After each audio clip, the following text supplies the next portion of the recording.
कोल्हापुरात सर्वत्र गुरुपौर्णिमा मोठ्या भक्तिपूर्ण वातावरणात साजरी करण्यात आली।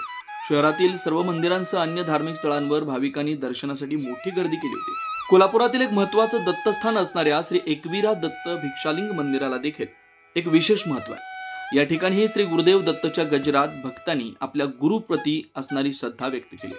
श्री दत्त महाराज भिक्षेला करवीरात येतात आणि याच श्री दत्त भिक्षालिंग मंदिर परिसरात भिक्षा ग्रहण करतात असे या मंदिराची महती सांगितली जाते।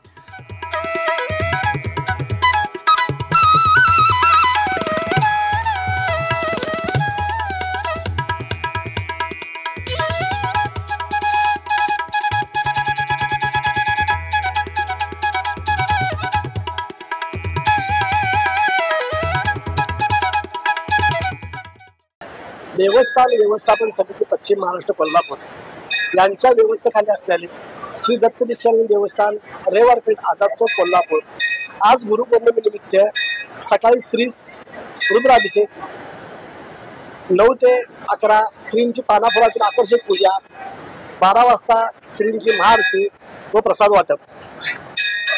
त्यानंतर दुपारी दत्त भिक्षालिंग भजनी मंडळाचा भजनाचा कार्यक्रम सायंकाळी 6 ते रात्री 8 शब्द सरांच्या झुल्यावरती सुतार बंधू यांचा भावगीत भक्ती गीतांचा कार्यक्रम, परत रात्री 8 वाजता आरती आणि रात्री मंदिर रात्री 10 पर्यंत दर्शनासाठी खुले राहील।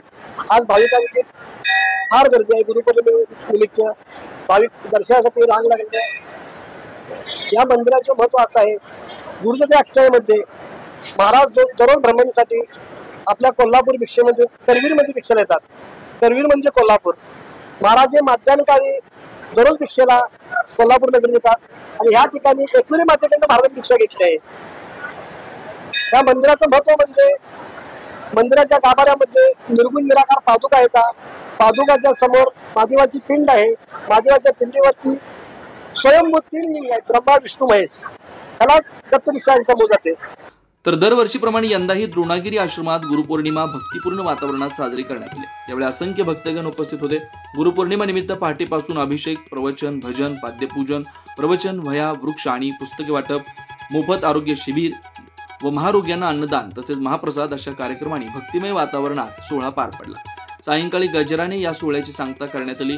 यावेळी मुंबई, पुणे, गोवा, कर्नाटक अनेक ठिकाणच्या भाविकांची उपस्थिती होती।